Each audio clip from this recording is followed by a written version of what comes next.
friends, and welcome from the budding rural metropolis of Owen Sound, located in the sunny northern half of southwestern Ontario. My name is James. I'm joining you today. It's just going to be me, I'm afraid. Kat is unavailable due to technical difficulties. She sends her love. She sends her encouragement, and she sends her strength and tenacity.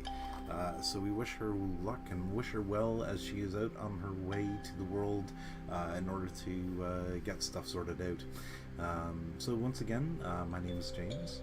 Thank you for joining us if you're watching us live. If you're watching us from the future, hello and welcome. Today was very sunny, and also today was going to be a lot of discussion and back and forth about the idea for the Voluntary Association for Work and Mutual Aid. That's VAWMA, if you can see right below me. That's our one of the logos we've been working with. It's I don't know. What do you think about that? I think it's I like the letters. I think that they could probably be a little bit thicker next time we go around making it. We might bolden up a little bit more. But that's neither here nor there. Like I said, this is going to be a little bit more of a rambly meander through the idea for the Voluntary Association for Work and Mutual Aid, which once again is a cooperative idea, or an idea for how we can form a network of worker-directed, community-owned cooperative businesses. The idea is kind of inspired from watching a lot of the internet over the course of the pandemic, and coming to the conclusion that the things that there were things that were basically breaking my participation within society in a healthy way. And the further I looked into my own struggles with mental health, my journey with all that, the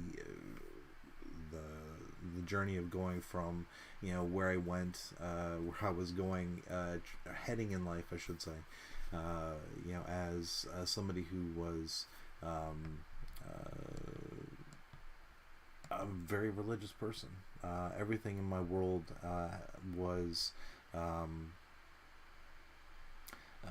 wrapped up in this identity of who I was in my religion, and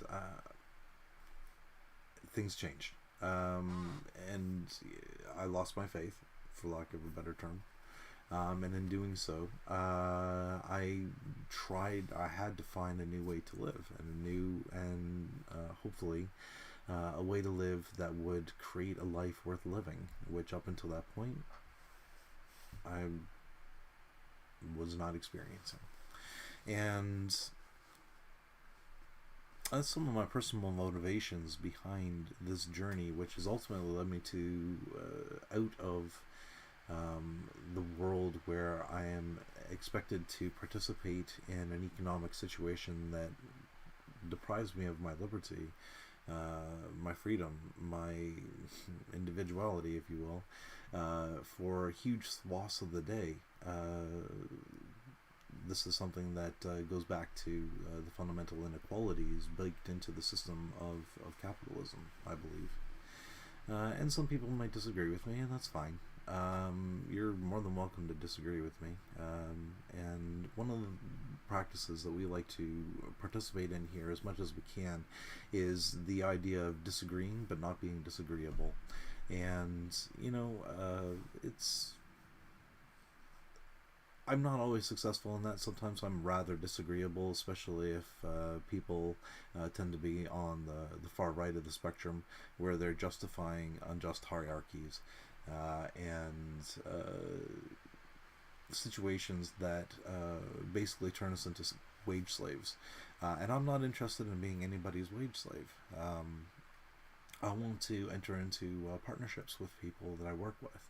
I want to have a say in how we do things, and even if it's just to say, yeah, that sounds good, a person who knows more what they're talking about than I do, and let's move on, let's go with your idea. but to have that option to that expectation of participation is something that, for me, as somebody who likes who I am as an individual, I prize that. I like autonomy. I like having liberty. I like having a say in my life. And I'm sure I'm not alone with that. And so, to help facilitate not only myself having liberty in my life, but also my friends and the people that I'm going to be working alongside, to help facilitate them also having liberty in their lives, I've come up with this idea known as the Voluntary Association for Work and Mutual Aid. And it's what it is in a nutshell. It's a number of things. It's a mutual aid network. It is union of laborers. It's a bunch of us coming together to realize that our primary resource that we have is not the money that we need to spend on rent and groceries and fuel and whatever left over for the little things that make life worth living.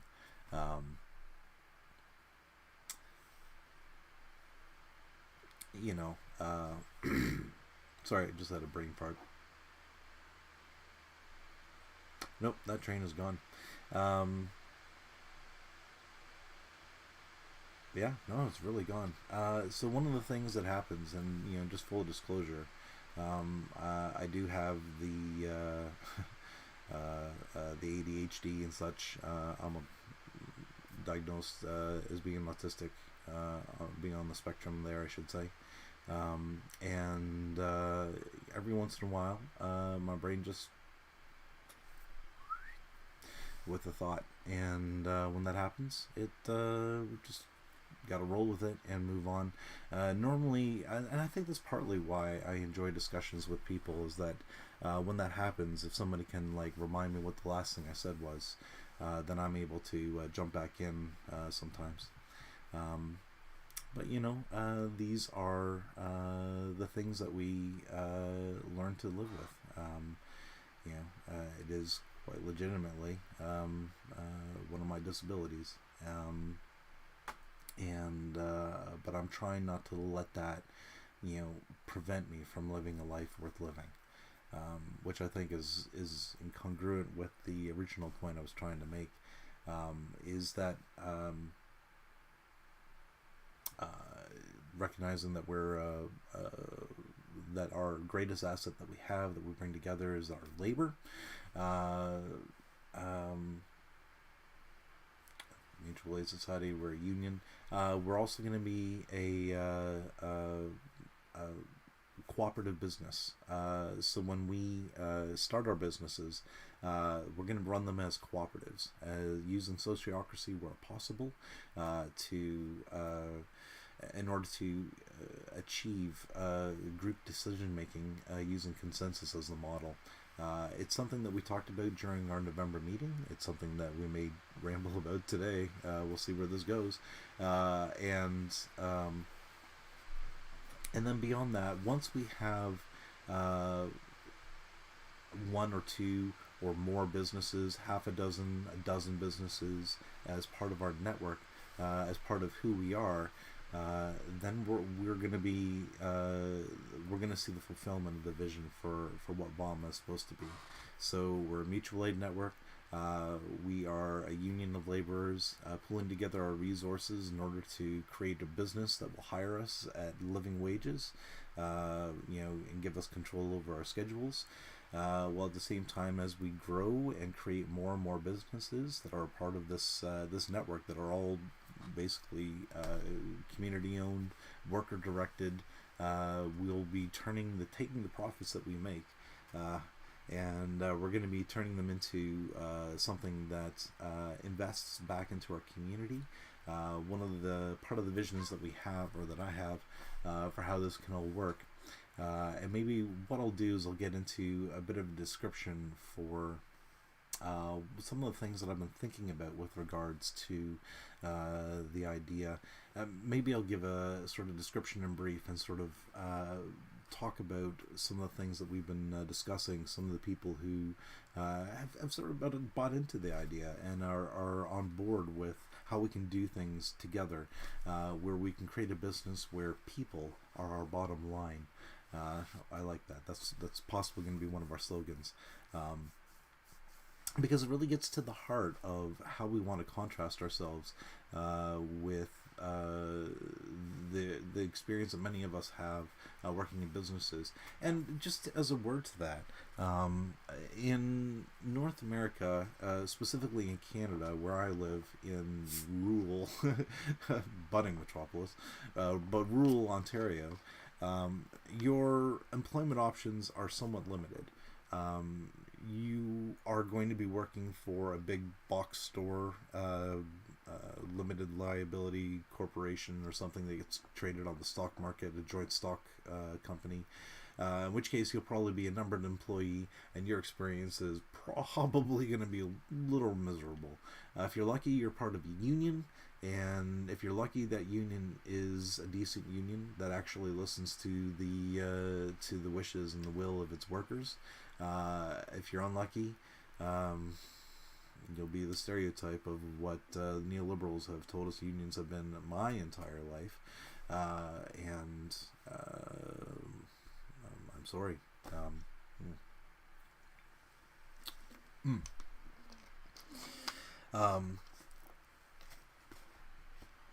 No, I gotta keep talking, because every time I take a pause for anything, I lose my train of thought. I apologize for that. That reminds me, I forgot to take my memory medication this morning, my brain medication. I'll get that done after the podcast. Someone messaged me, if you're watching this, just to make sure that I did.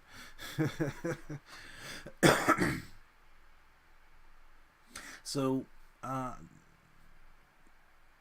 just to kind of reboot and refocus, because this is part of my process,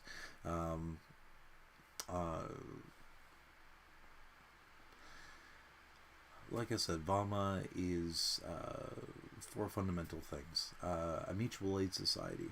And just a word on that for a moment, because part of when I was sitting down and figuring out how could we come together as a community to create businesses, and then I looked around me and I realized, like, most of the people in my circle, we're living hand to mouth, where every penny that comes in is immediately has a draw on it, whether it be our rent, whether it be our bills, whether it be just for food. The idea of having a savings account is like laughable. The idea of having a retirement is arguably an insult to most of us, because it's just never going to happen.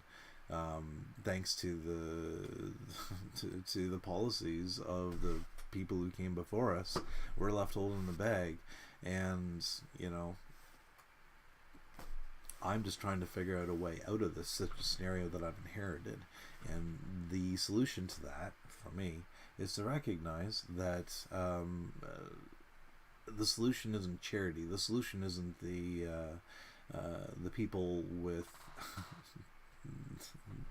the shit tons of money making the situation the way it is,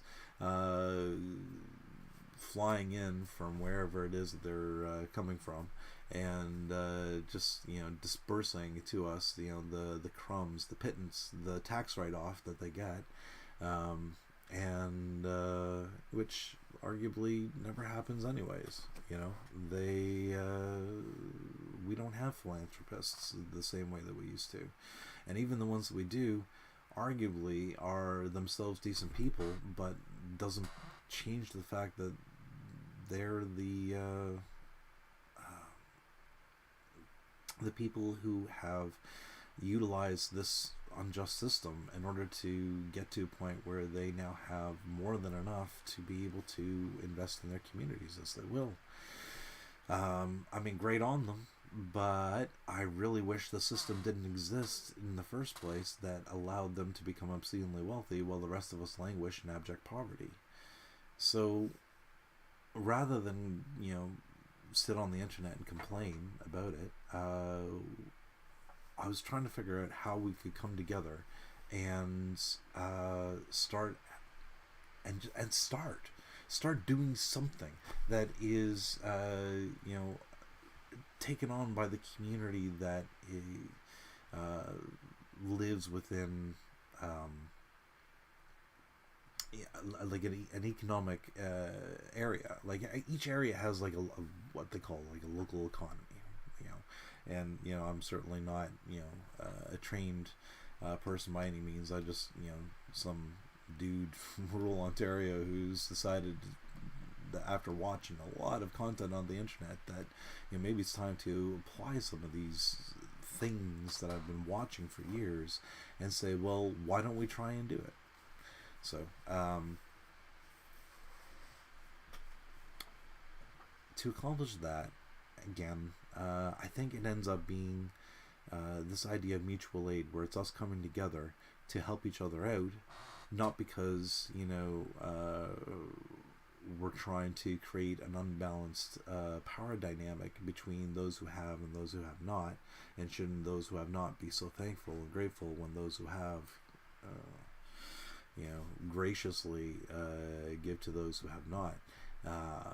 But for those of us that are, let's face it, all here on the bottom rung of the ladder, or the bottom two or bottom three rungs of a very tall ladder, we don't need to have that level of condescension.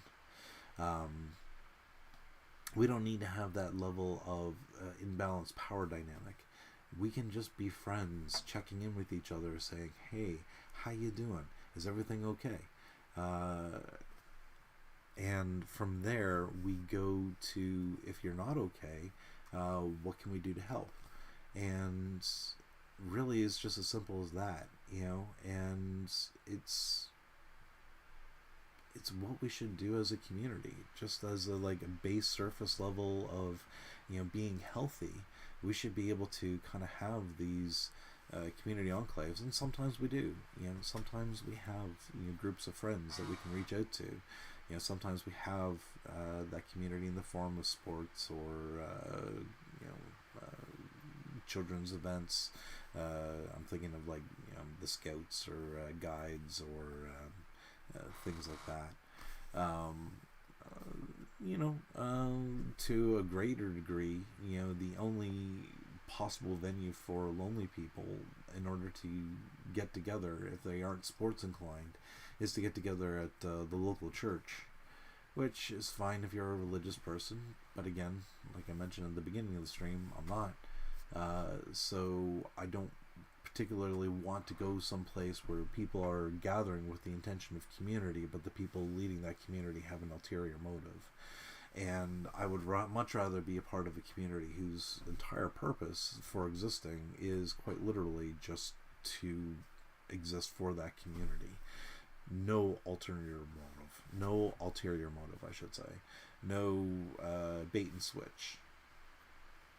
And to help facilitate that, I thought, well, what if we just had regular meetings where we would just get together and say, hey, how you doing?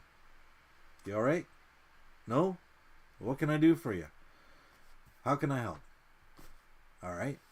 And go from there. And once everybody's had a chance to kind of say, kind of where they're at, and everybody's had a chance to say where they can help, then we break out the cribbage boards, break out the guitars, break out the deck of cards, break out I don't know, the hot dogs or the macaroni, something that everybody can eat, the gluten-free macaroni. Try to be inclusive, and we would then have an opportunity to just kind of build a community where we would hang out without commodification, without anything expecting anything from us, or placing any demands on our lives that are unreasonable. So, to that end,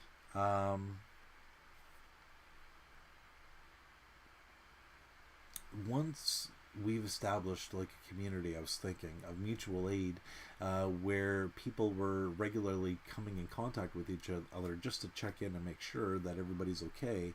That addresses our immediate, physical, material needs, which is great because so many of us are in crisis mode, and it's hard to do anything, future tense when you are, uh, um,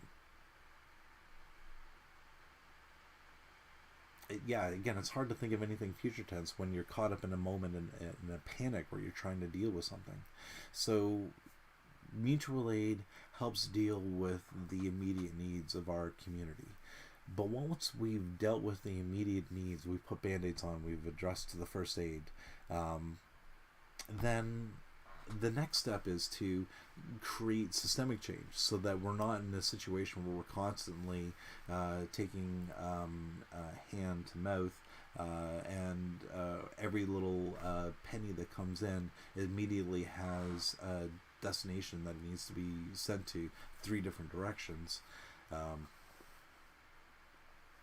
we want to create a situation where we're actually getting ahead, where the places where we work, uh, instead of just using us up and taking our labor and extracting it as much as productivity out of us as they can, and then leaving us husks of people as we were, desperately trying to fill the void left over with little hobbies and little time with friends that we can't afford to do anymore because everything's so expensive, including just the need to have access to in order to be able to live in a home.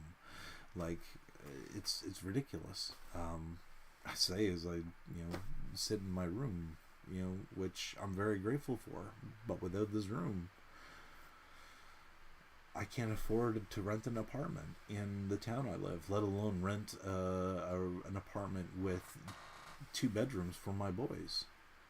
I, Something needs to change, and part of what needs to change, part of that vehicle for that change, I hope it can be VAWMA. So once we've established we have this mutual aid thing going on, the next thing would then be to start educating ourselves about how to start and run a business, how to make sure that we're not losing our shirts, how to make sure that we're actually making money, and then as we make money, how we divide that money up between everybody who's helping to contribute to make that money. So that then creates the scenario where we have a bunch of people who are invested in each other's lives coming together to say, how can we create a life worth living individually, for ourselves, through coming together and pooling the material resources we have in order to be able to create a workspace that will hire us at a living wage, that can pay us a living wage, and then that's a big one. If we can educate ourselves on how to do that, and make sure that the business floats, make sure that we're paying our taxes on time, make sure that we are, good with the CRA, making sure that we're good with the Ontario government, making sure that we're good with the municipal government here in Owen Sound, making sure that we're good with each other. All these are things that keep me up at night, frantically typing away with people about this idea.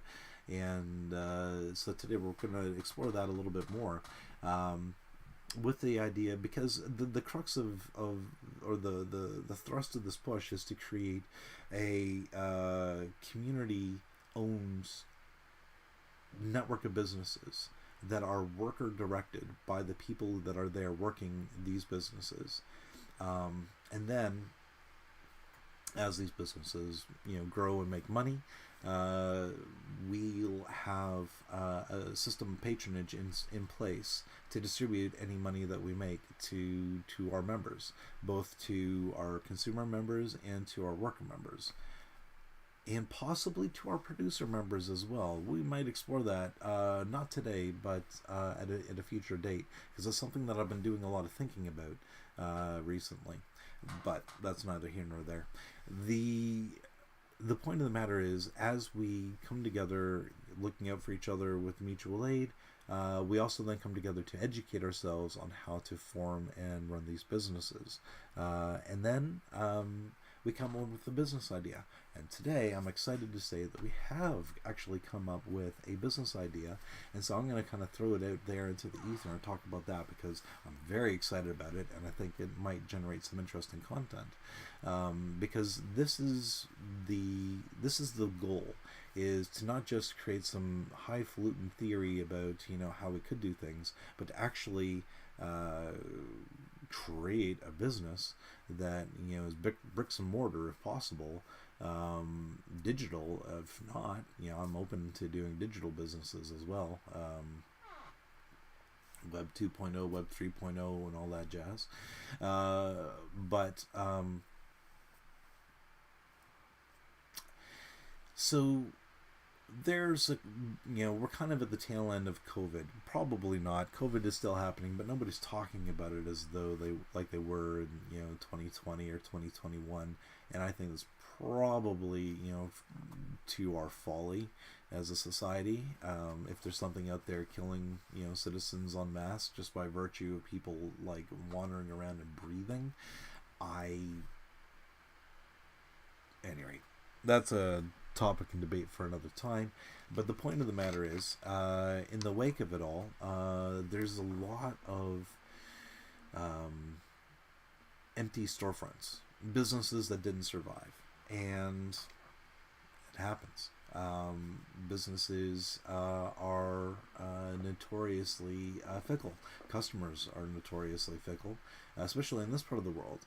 And I must be mad, absolutely bonkers, for thinking that a good first business for our VAWMA network might be a coffee pub slash bakery that we would use in town here.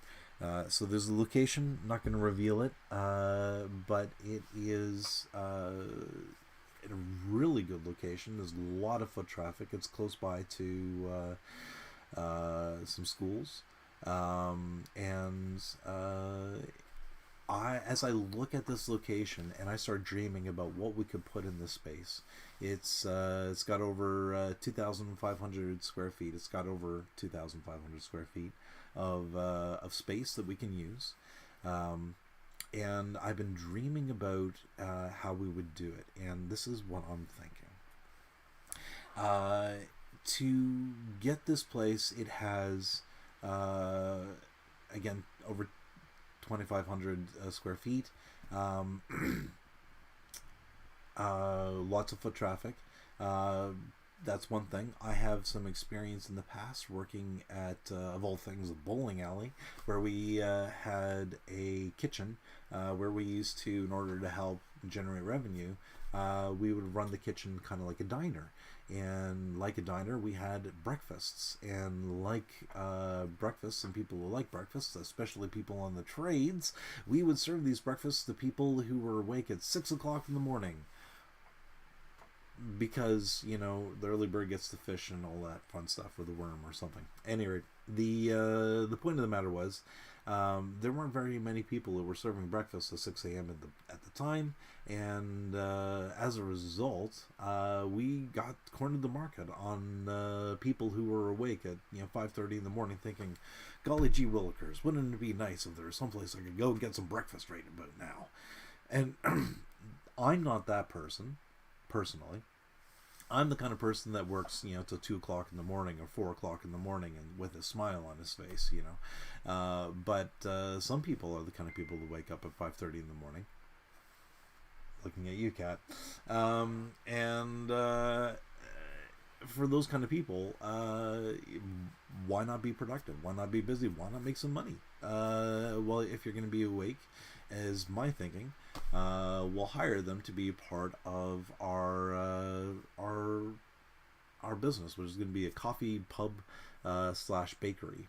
We would have like a short order kitchen that would serve breakfasts. We would serve them at 6. And you know what? I'm just crazy enough to say we've got a place. We've got a place on the ground, and it's worth so many dollars a square foot. And it's not cheap, let me tell you. It comes out to being somewhere in the vicinity of about $35,000 a year. At least I hope it's a year, because if that's a month, they're dreaming. And this entire thing is, well, we'll come up with some other plan. And so if we're looking at paying close to $35,000 a year for the luxury and the privilege of running a business out of this particular brick and mortar space, I'm thinking, why don't we break down that lease cost to to what we need to pay on an hour by hour basis, and then let's be open 24/7, because coffee shops are notorious for being open 24/7. Having a short order grill on tap is really great as well.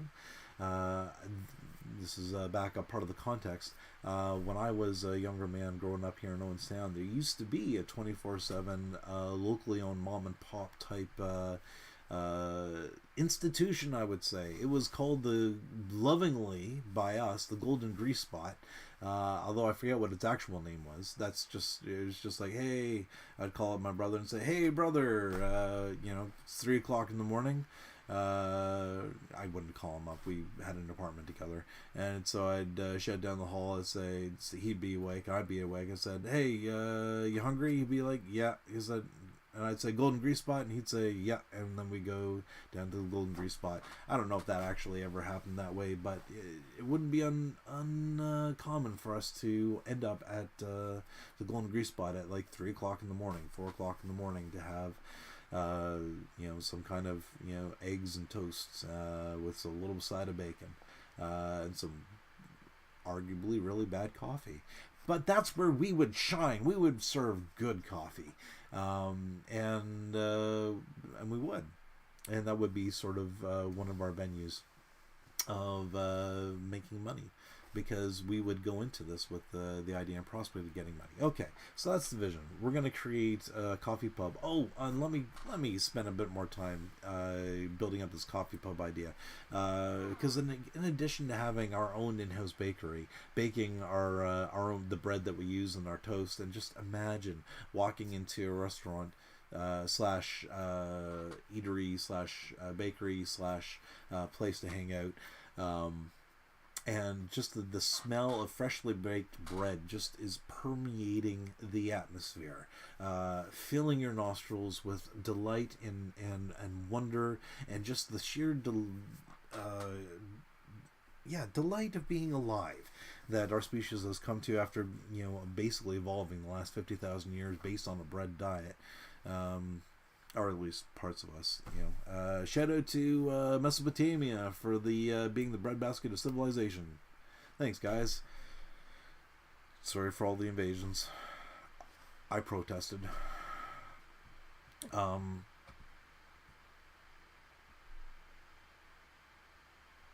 So yeah, we're gonna have a bakery in one half, probably the back half. In the front half, we're gonna have again, a place for coffee. We might even have, and this might tip people who are familiar with Owenstown as to what place we're looking at. But we're looking at a place that has even an old drive-through that we could utilize. So that's exciting. Maybe we could take on a rival corporate coffee chains that shall not be named. But it could be fun. And and that's just the point there. Like, I just as a side note, back in the day when I was working in the bowling alley, I had the time of my life. I loved serving the customers. I loved interacting with the people, and I was very fortunate in that the people I was working for were really wonderful people to work with. So I didn't have the constraint of like the boss breathing down my neck, making work a living hell for me. I had the opposite. I had my boss coming up behind me, slapping me on the back, giving me more responsibility, and telling me that I could do it. So I learned a lot. It was quite a wonderful experience. And through all that, I came to love like the short order cooking, the banter, the with customers, the not so much the dishes, but I did enjoy building up a rapport with customers, having regulars, having people that would that you knew what the order was as they came in, and the smiles. I love that kind of community. I just love it. I do, and so part of my hope and dream in creating this coffee pub is to create an environment where people are able to come in and feel like this is their community, and I hope to, as they do that, do it in such a way that we're able to generate enough revenue in order to pay the bills. So, and again, like I said, to do that, we're going to be doing breakfast in the morning, because we can. And then as the day goes by, like I said, we're close to, this location is close to a number of schools, some of which would have older students that would be more inclined to be eating out for their lunch or their free periods. And so we would want to be a place that brings them in. And one of the things that I would like to do is to have like after school programs that helps students work on like homework and stuff after school. I would love to have a board game cafe, like run like a board game cafe where we have a library of board games that people can rent from us from, either on a game by game basis, or as they can buy a season's pass, if you will, and just rent it like rent the games like you would a library book, take them out, sort of thing. And also have like a small stage. I'm a musician, so we would have a small stage as well that we would be able to host small, intimate type acoustic events. Maybe a small band, 3-piece at most, sort of thing. And also allow for people to have presentations. I have been toying with the idea of having like a boardroom type thing. Yeah. Oh, we got some chat in here. A bean cellar equivalent venue that you can walk to and from between periods would have been popular in our day for sure. Absolutely. Yeah. New people would have walked, and I drive by that location on a regular basis, and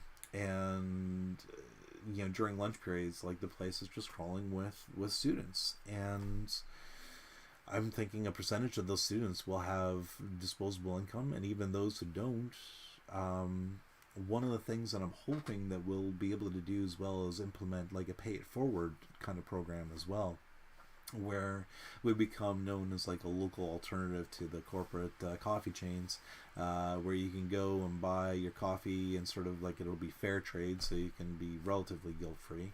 I mean, there is no ethical consumption under capitalism. Oh man, am I discovering that the more I look into it. And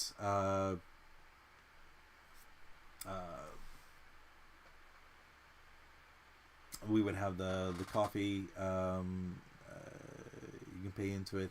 Oh yeah, the pay it forward sort of thing there. We would have like a soup, sandwich, and coffee deal that's like $5 or something, or you pay $5 and we'll cost it out to make sure that like we're not losing money on it, and so that people can like pay forward a meal and stuff, and for students or for homeless people, and that would be something that we would be able to dispense to people who are hungry, really. And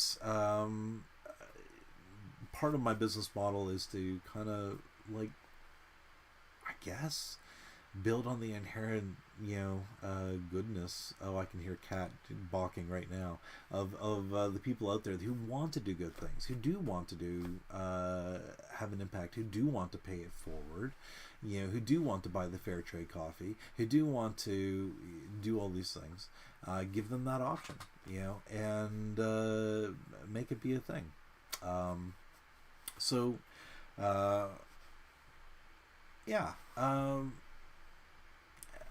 That's kind of the idea in a nutshell. So how do we get there? Well, sitting down and doing a lot of napkin math, and we'll probably go through, and one of these days we'll do a proper episode on this, one that's just me rambling into a camera for an hour about this idea. Something that's a little bit more structured with Kat. But how we get doing a lot of napkin math to figure out like how many people would we need to get this sort of idea off the ground. We're going to need to have a rotation of staff, because like as much as I want to work at this place, I don't want to work at this place 24/7 myself. I want to go home.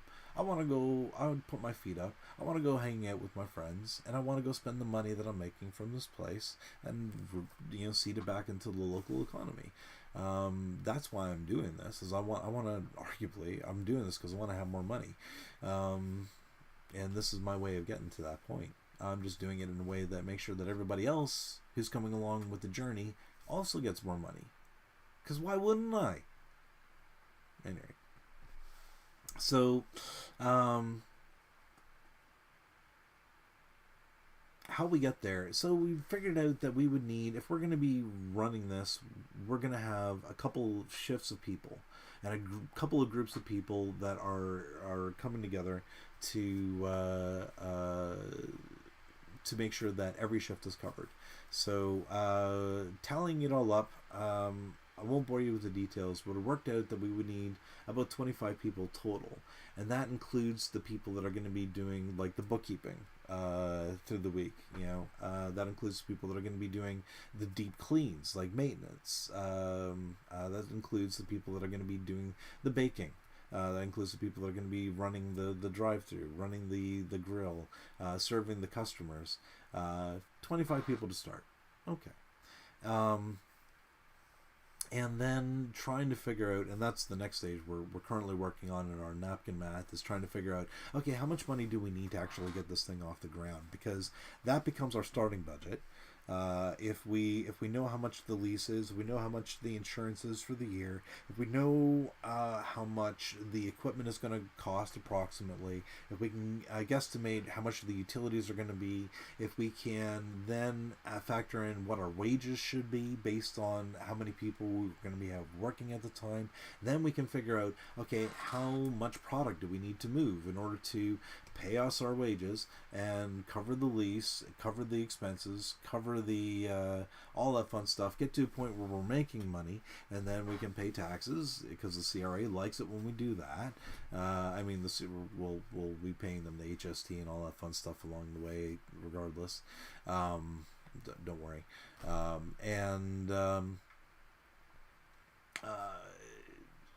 Yeah, we'll get to that point where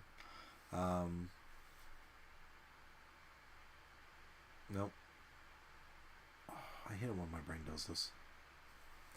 Part of the problem is this morning I didn't start with any coffee, and that always helps focus the brain. I'll try some whatever this is. See if that helps focus the brain a little bit. Of course, it's going to take a couple of minutes for anything that's in there for any of the caffeine to help work its way into my system. 25 people. We're going to have 25 people to start. And that includes various people. But a core of us will be the people that will be doing this. Okay, so then we got to figure out, the equipment costs. That's fun. So that becomes our starting budget.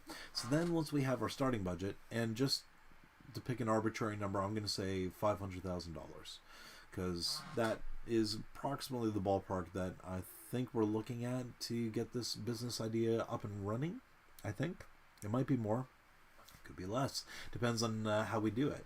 And part of how I think we'll end up doing things like mitigating costs is that of the 25 people that are buying into this idea, we're all going to be, we're going to be invested. We're going to be like in some cases thousands of dollars invested into this idea in order to get it off the ground.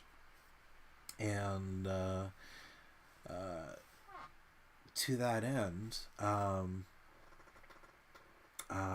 we're going to have people that are going to be motivated to do what they can to help out with the labor costs. So instead of hiring a contractor from outside to bring in their crew and fix up the place, if there's 25 of us, statistically, there's going to be a good likelihood, especially with the pool of people that I'm drawing from, that some of us are going to be used to doing the kind of manual labor that is involved in doing renovations. And so long as one of us actually knows what they're doing when it comes to renovations, they can supervise and direct the rest of us where to go. And we can, do a lot of the heavy lifting ourselves. Like, we can do drywall. I can patch. I can paint. I've never done drywall in terms of hanging it myself. But if I'm with people who have, or I'm with somebody who has and knows what they're doing and they can direct me, I can follow instructions. I like to follow instructions well. It brings me joy. So we can keep costs within house, sort of thing, and for not everybody on that group of 25 is going to want to do that, and that's fine. Some of us will, and we'll be the ones that while we're doing it, we'll get paid while we're doing it, and we'll be able to put together something that we're able to present towards our customers. And right, so I got lost. 25 people, splitting their startup budget. So we've come up with the startup budget, and with the startup budget, $500,000. I don't have $500,000. 25 of us. Gonna do the calculator, do the math for me, so I don't have to guess. So that's $20,000 a piece, split between the 25 of us. Well, okay, that's better, but I still don't have $20,000, right? I just don't. I don't have the savings. I don't have any of that. So let's all agree that none of us have $20,000 to put in today. Well, let's spread this out. Let's spread this out over the course of 10 years. And there's method behind that, madness. But let's just say we spread it out over 10 years. So now we're spending $20,000 over 10 years. So that's going to be $2,000 a year. Well, $2,000 a year is a lot more reasonable a buy-in than $20,000 upfront. And we split that up, making a monthly payment. And we're looking at paying $166.67 every month as our buy-in. Well, that's pretty cool. So that then becomes the target buy-in for our members that are going for the 25 that are going to be a part of this business, that are going to be running this. Okay. And you know what? We can also raise extra money as well through the idea of including the community or giving them an option to invest in small ways as well. And so if we open this up from a worker cooperative to include consumers, then we become a mixed multi-stakeholder cooperative where we have workers on one hand running the business, running the work, getting patronage for the work that they've done. That is to say, getting a share of the surplus based on the hours that they've worked. We would also have consumers, our customers, the members of our community that are going to be coming into our establishment, buying our coffees, buying our breakfasts, buying our time with our board games, and spending time in our establishment. we would be we would offer them an opportunity of ownership as well. And in fact, we would actually, when we start, we would start with the presumption that everybody who's a member of the Voluntary Association for Work and Mutual Aid is first and foremost a consumer member of the of our cooperative network. So to become part of VAWMA, we would have a buy-in, a yearly membership fee, if you will. That would be, I'm proposing that it would be $300 a year. That works at $25 a month, which I think is a reasonable buy-in, and it helps us raise money to be able to start these businesses, these business ideas. And to that end,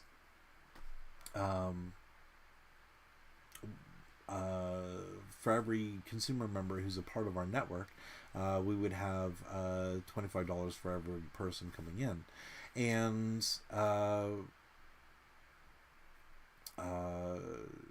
that gives them the right to vote for representatives on the board of directors. It gives them the right to stand for representation on the board of directors. It also gives them the right to earn patronage, which again is a share of the surplus. So when we make money, when we turn a profit, instead of distributing it out in the form of shares, dividend shares to the investors or the owners of the company, we divvy it out in the form of patronage shares to the owners of the company, who just happen to be our customers as well as our workers. So for $300 a year, you get to be a part owner of what we are doing with this cooperative, and you get patronage. And what I'm thinking is that for every $50 that you spend with us at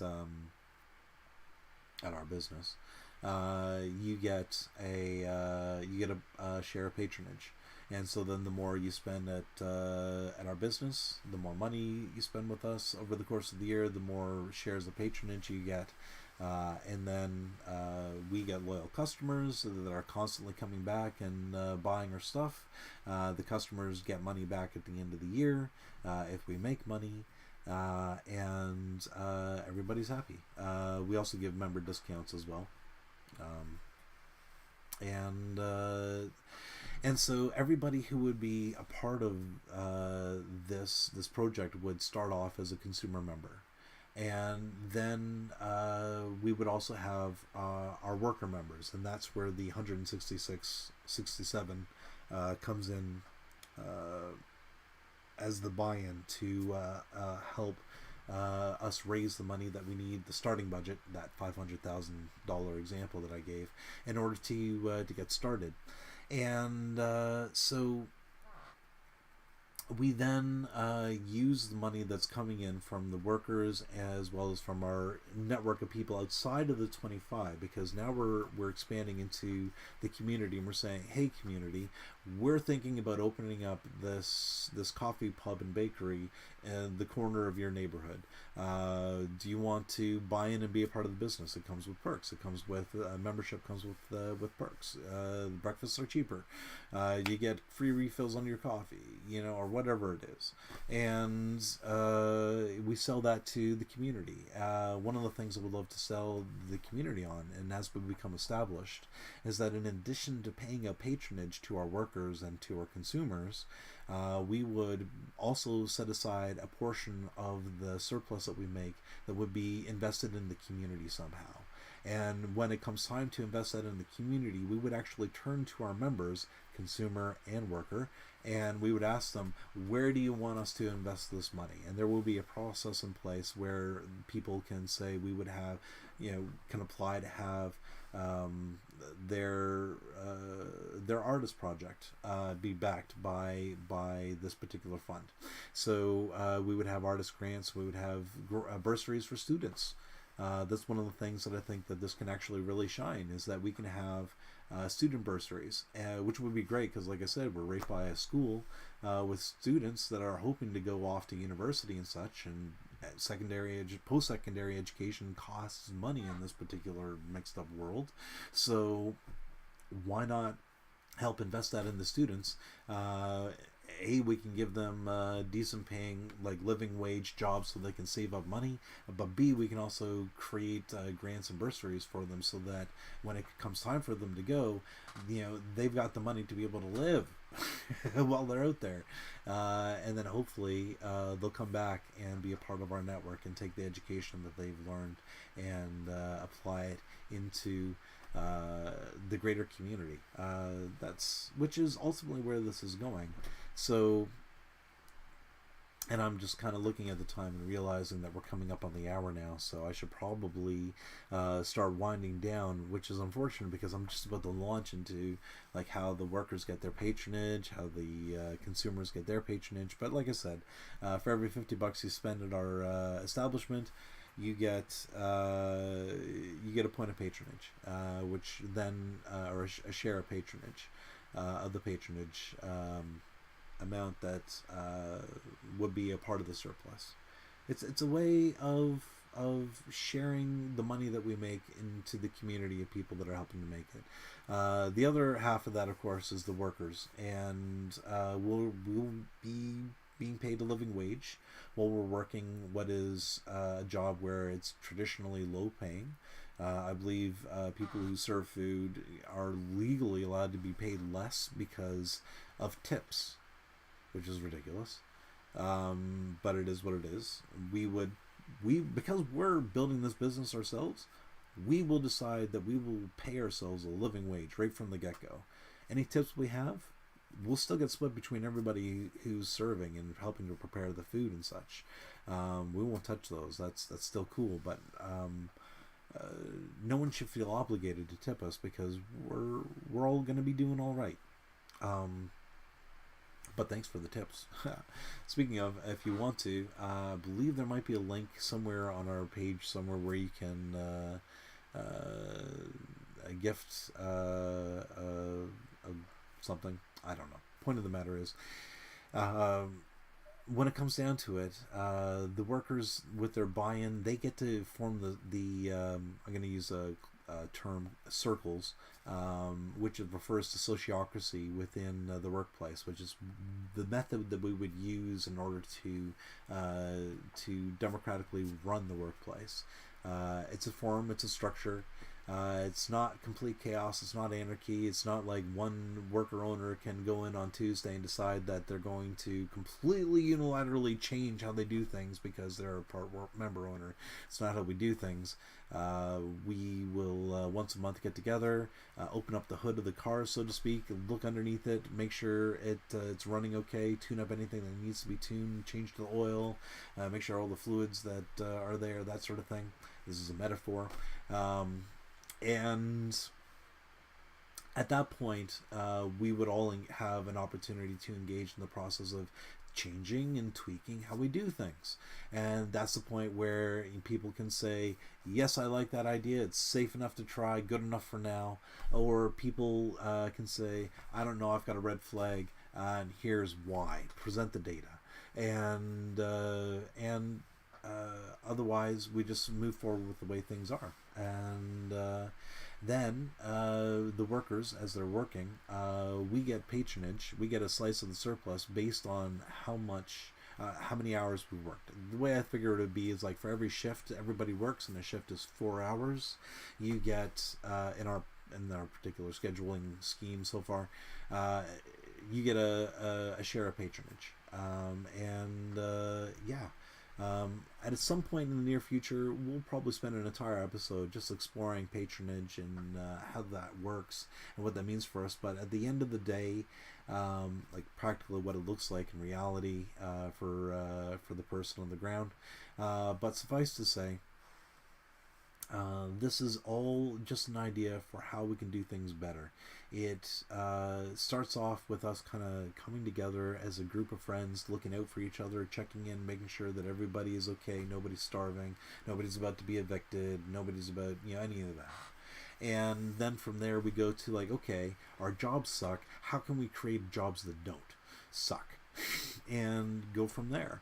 And then once we figured out the jobs that we are going to do that don't suck, we're then going to figure out how we're going to pay for them by doing this thing where we come together, raising money, Part of the goal, by the way, of everybody contributing $166 a month towards the business, in addition to the $25 a month that they're contributing as consumer members, is to build up a pool of capital that we can then go to a co-op friendly bank, credit union, and say, hey, we've got 25 people signed on plus 50 people and the consumers. So we got 75 people all together that are wanting to start this cooperative. We're bringing in this amount of money every single month. Give us a cash, give us a loan, give us $500,000 so we can get this whole thing up and running right off the bat, and we'll pay you back. We'll pay back the loan over the course of 7 years or whatever it is, and that we can get it for 5 years, 7 years. The longer, the better.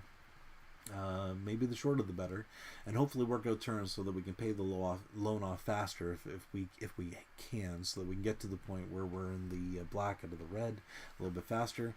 But that's about it. I've gone over my time. It's now an hour, so no, I'm going to wrap everything up in the next 30 seconds. Hopefully bring it all home to a close, because the whole point of this is to create a life worth living, where people matter, where people are the bottom line. The community is engaged in all this, and if you want to get involved, you can check us out here at www.youtube.com /at VAWMA. That's VAWMA. That's the Voluntary Association for Work and Mutual Aid. You can also find us at VAWMA.com. That's www.vawma.com. Still a little bit of a placeholder. One of these days I'm going to get past my executive dysfunction and put a crazy amount of content in there, and who knows, maybe that'll happen in the spring. That great things happen in the spring. And regardless, I just want to remind you that you are awesome. Thank you for joining us, and we'll see you guys again next week.